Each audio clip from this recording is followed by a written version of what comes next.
Bismillahirrahmanirrahim.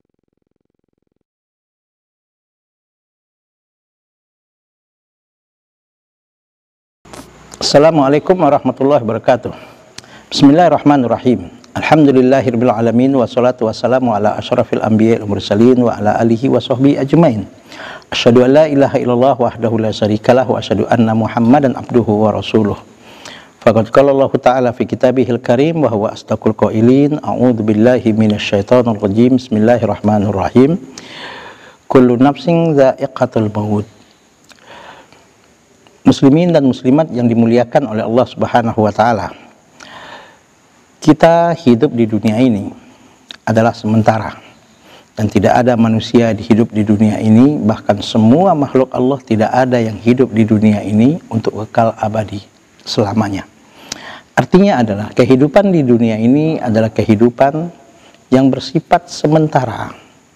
Sampai-sampai Allah mengatakan kullu nafsin dha'iqatul maut. Setiap makhluk yang bernyawa itu termasuk manusia dan kita-kita ini pasti kata Allah akan merasakan apa yang disebut dengan kematian. Artinya adalah bagaimanapun banyak harta yang Allah amanahkan kepada manusia, berlimpah hartanya, bahkan kalau boleh manusia mengatakan hartanya tidak habis dibagi 7 keturunan misalnya, lagi-lagi itu hanya bersifat sementara, akan dipertanggungjawabkan. Apalagi yang namanya harta. Dalam satu hadis yang diriwayatkan oleh Al-Imam Muslim, Rasulullah mengatakan semua manusia ini akan diminta pertanggungjawaban oleh Allah Subhanahu wa taala, yaitu tentang harta yang akan ditanya oleh Allah Subhanahu wa taala adalah min aina iktasabahu wa fima anfaqahu, yaitu akan ditanya oleh Allah dari manakah harta itu didapat.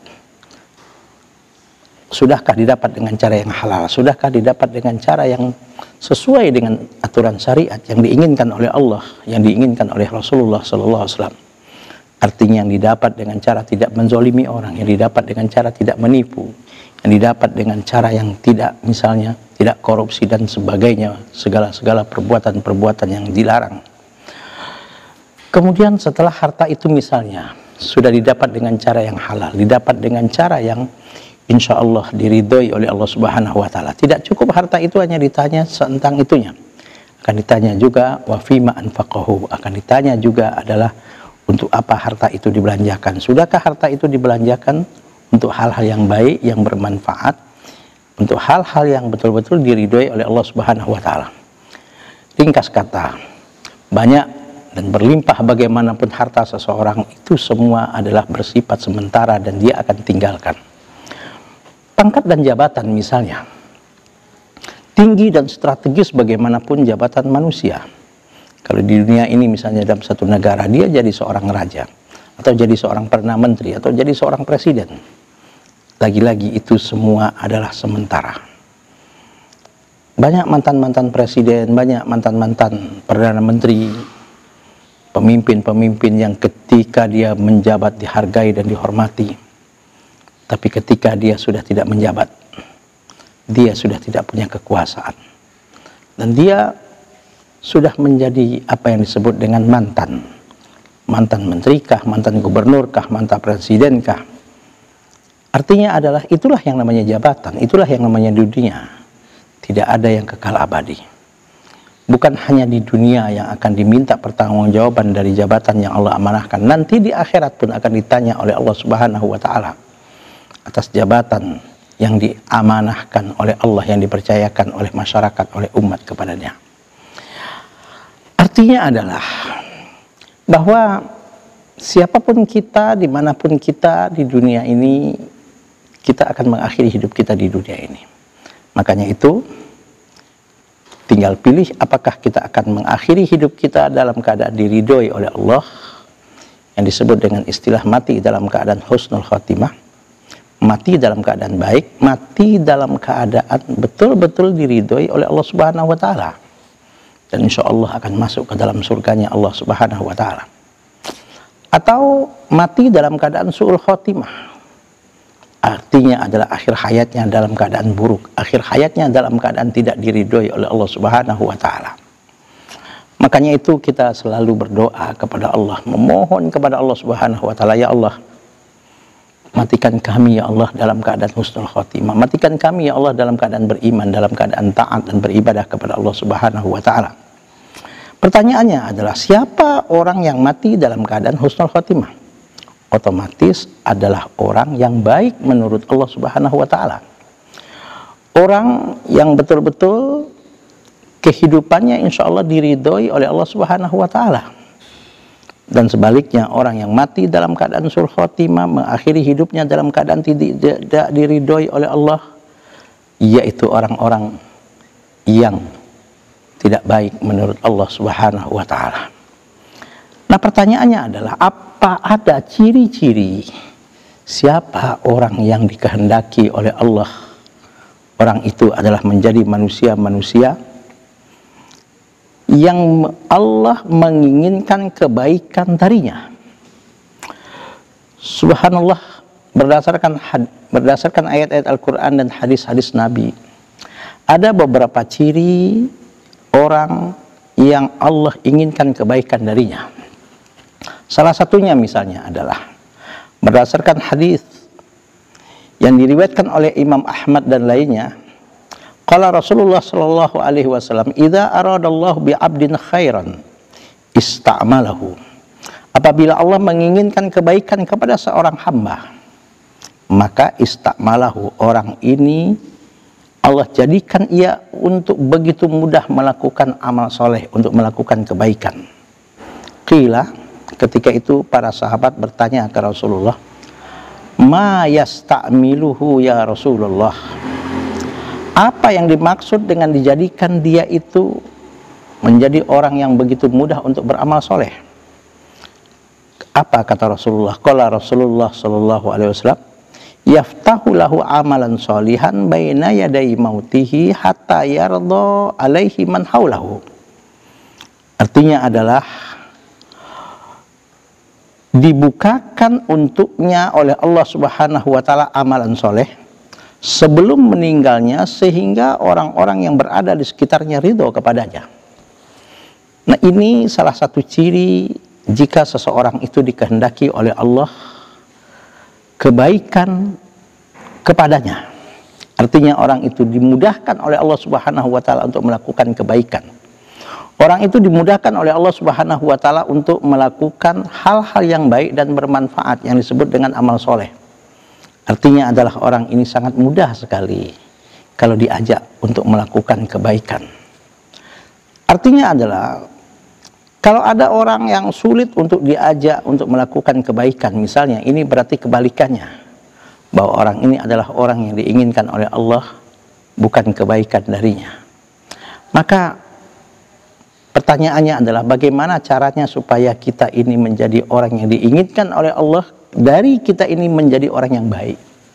Tadi ciri-cirinya adalah ista'malahu, kata Rasulullah SAW. Allah mudahkan orang ini untuk melakukan kebaikan, untuk melakukan amal soleh. Tapi apa yang terjadi? Yang terjadi dalam kehidupan masyarakat ini tidak sedikit adalah, kalau diajak untuk melakukan kebaikan, ada saja alasannya.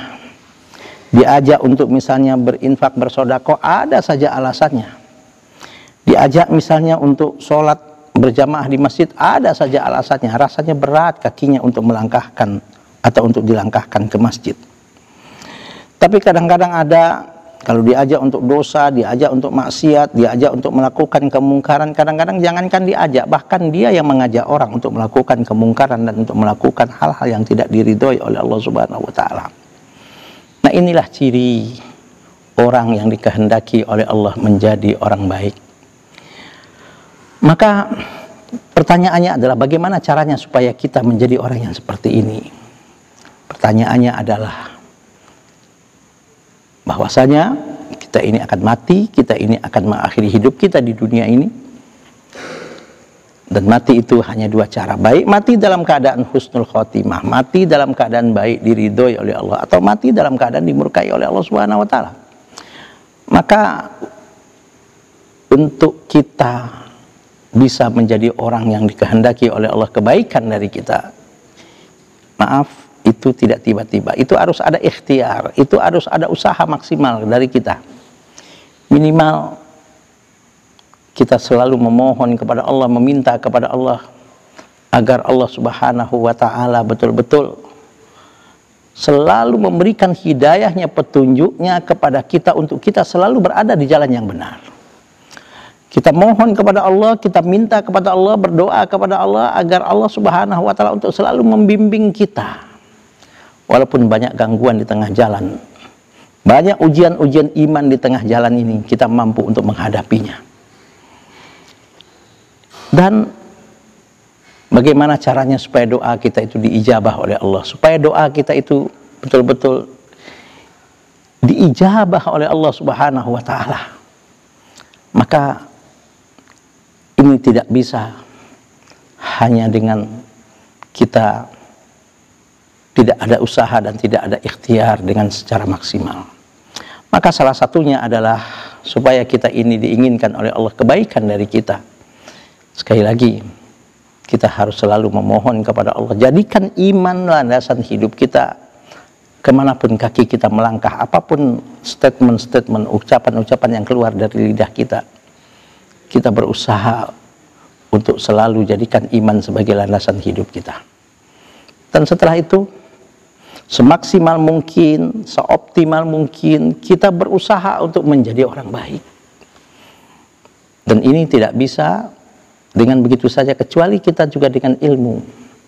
Artinya dengan ilmu adalah kita harus tahu mana hal yang baik, mana hal yang tidak baik, mana hal yang bertentangan dengan syariat, dengan agama kita, dan mana hal yang tidak bertentangan dengan syariat. Makanya itu salah satu ciri orang yang dikehendaki oleh Allah kebaikan darinya. Allah Subhanahu wa ta'ala mudahkan orang itu untuk melakukan amal soleh, untuk melakukan kebaikan. Nah, sudahkah kita termasuk orang-orang yang seperti ini? Atau sebaliknya, justru kalau diajak untuk kebaikan, alasannya ada saja. Diajak untuk kebaikan, rasanya berat saja hatinya. Bahkan kakinya pun melangkah ke tempat-tempat yang baik itu berat. Nah, mari sama-sama kita berusaha untuk kita selalu dibimbing oleh Allah, untuk kita selalu diberikan hidayah oleh Allah. Maka salah satu doa, bahkan ini di dalam surat Al-Fatihah yang kita baca dalam sholat kita, 17 kali satu hari satu malam minimal kita membacanya, belum lagi dalam sholat-sholat sunnah kita, yaitu ihdinas siratal mustaqim. Ya Allah, tunjukkanlah kami untuk selalu berada di jalan yang lurus. Artinya adalah kita memohon kepada Allah untuk selalu Allah memberikan petunjuknya, untuk selalu Allah memberikan hidayahnya kepada kita. Artinya bagaimanapun dahsyat dan hebatnya rayuan iblis dan syaitan, bagaimanapun dahsyat dan hebatnya ujian-ujian keimanan, kita mampu untuk menghadapinya. Dan kita mampu untuk selalu berada di jalan Allah. Setelah itu, setelah kita berdoa, kita berusaha bagaimana doa kita diijabah dan dikabul oleh Allah Subhanahu wa ta'ala. Dan setelah itu, kita harus ikhtiar dan harus usaha untuk selalu berada di jalan Allah, berada di jalur yang benar, agar betul-betul ketika kita menghembuskan nafas kita yang terakhir, yang satu saat pasti akan kita hadapi, kita mati dalam keadaan beriman, kita mati dalam keadaan diridhoi oleh Allah, mati dalam keadaan di jalan yang diinginkan oleh Allah Subhanahu wa ta'ala. Nah, inilah salah satu ciri orang yang dikehendaki oleh Allah, dia menjadi orang baik, yaitu orang-orang yang begitu mudah kalau diajak untuk kebaikan, yang begitu mudah kalau diajak untuk melakukan hal-hal yang baik dan bermanfaat. Tapi sebaliknya, kalau ada di antara manusia ini sulit untuk diajak untuk melakukan kebaikan, beralasan berbagai macam, beribu macam alasan yang dikemukakan. Kalau ada di antara kita yang seperti ini kita harus introspeksi diri. Jangan-jangan ketika kita melakukan dosa, ketika melakukan maksiat, ketika melakukan kemungkaran, ketika itu Allah mengutus malaikatnya yang namanya Israel untuk mengakhiri kehidupan, sehingga kita tidak sempat untuk bertaubat kepada Allah Subhanahu wa ta'ala.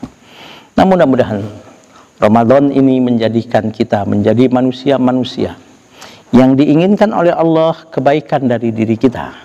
Dan mudah-mudahan Ramadan tahun ini betul-betul bisa membuat kita untuk menjadi manusia-manusia yang selalu berada di jalan yang diridhoi oleh Allah.